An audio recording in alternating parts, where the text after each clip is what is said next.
እንደምን አመሻችሁ። የኢትዮጵያ ብሔራዊ ምርጫ ቦርድ ሰባተኛውን ጠቅላላ ምርጫ አካሂዶ ያው ባለፈው ሳምንት በነበረን ጋዜጣዊ መግለጫ እንዳስረዳ ነው ሁሉም የምርጫ ክልል ውጤቶች በምርጫ ክልል ተለጥፈው ወደ ማረጋገጫው ማዕከል ሙሉ በሙሉ መግባታቸውን ከዛም ደግሞ የተረጋገጡትን ውጤቶች ይፋ ስናደርግ በቆይታችን የሚታወስ ነው። በተወሰነ ቁጥር ስናደርግ ቆይተናል። በአሁኑ ጊዜ ሁሉም የምርጫ ክልሎች ውጤቶች በማዕከሉ የማጣራት ስራቸውን እያጠናቀቁ ይገኛሉ። ያው በዝርዝር በቁጥር ምን ያህሉ ምን ተደረገ የሚለውን እገልጻለሁኝ።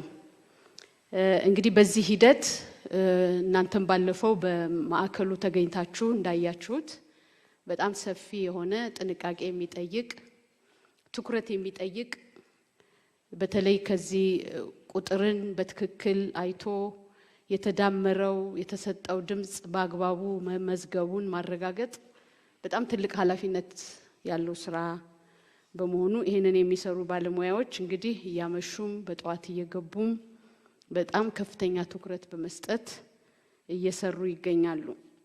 በአሁኑ ጊዜ ቦርዱ ካለው 1139 ምርጫ ክልሎች በ501 የህዝብ ተወካዮች ምክር ቤትና በ638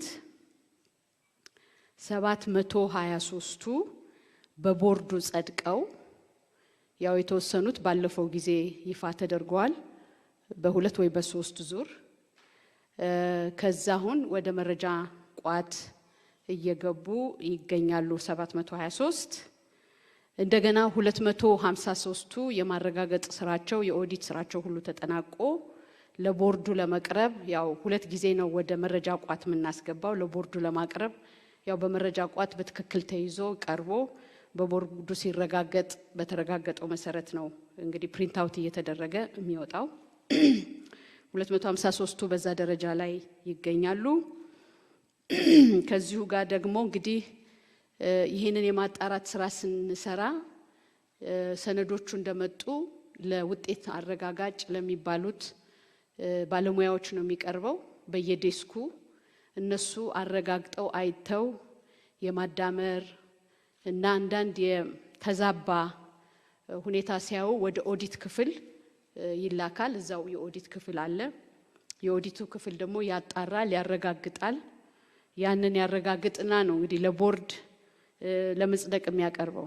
ስለዚህ በአሁኑ ወቅት እነዚህ ከጸደቁና ለቦርዱ ለመጽደቅ በመረጃ ቋት ውስጥ እየተደራጁ ካሉት በተጨማሪ በኦዲት እጅ ያሉ ኦዲት እየተደረገባቸው ያሉ 120 ምርጫ ክልሎች አሉ። እነሱ እንግዲህ ከስር የኦዲት ስራቸው አሁን እናንተ ጋራ እየተነጋገርንም ያው የኦዲቱ ስራ እየተሰራ የሚጠናቀቅ ይሆናል። ከዚሁ ጎን ለጎን ባለፈው በነበረው መግለጫ እንደገለጽኩት የፖለቲካ ፓርቲዎች በድምጽ አሰጣጥ አቆጣጠር እና ውጤት አደማመር ላይ ቅሬታ ያላቸው የፖለቲካ ፓርቲዎች ቅሬታ አቅርበዋል።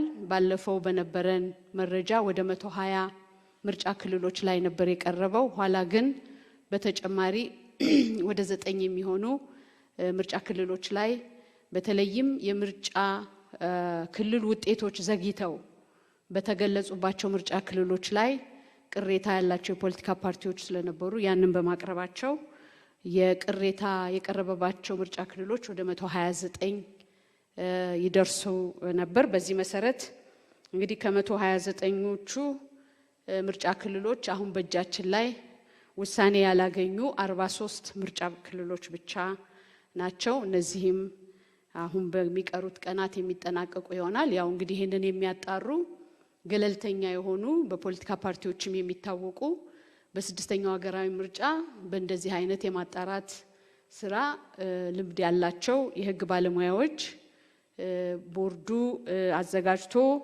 ነው ያጣራ ያለው። እነዚህ የህግ ባለሙያዎች ከምስክርነት መስማት ማስረጃ ምዘና በማድረግ ሁሉ ለቦርዱ የውሳኔ ሐሳብ ያቀርቡ እነዚህ ቅሬታ የቀረበባቸው ምርጫ ክልሎች በአብዛኛው እንግዲህ እልባት አግኝተዋል። ያንንም እልባት ለሚመለከተው አካል ቦርዱ እያሳወቀ የሚቀጥል ይሆናል። ቀሪዎቹ 43 ናቸው። እንግዲህ ይህንን በተመለከተ ዛሬ የዚህ የህግ ጉዳይ የሚያዩ ጉባኤ ስራውን እንዴት ነው የሚሰራው፣ ምን ያህል ሰነዶች ቀረቡ፣ ምን ያህል ምስክሮች ቀረቡ የሚለውን በዝርዝር ይህን ጉዳይ የምትከታተለው ወይዘሮ ቀነኒ ቀርባ በዝርዝር ታስረዳናለች። ያንን የምታዳምጡት ይሆናል። ከዛ ቀጥሎ ደግሞ ከተረጋገጡት ውጤቶች ያው እንግዲህ የተረጋገጡ 723 የምርጫ ውጤት እዚህ ቁጭ ብሎ ለማንበብ ለእናንተም ለኛም አስቸጋሪ እንደሚሆን ታውቁታላችሁ።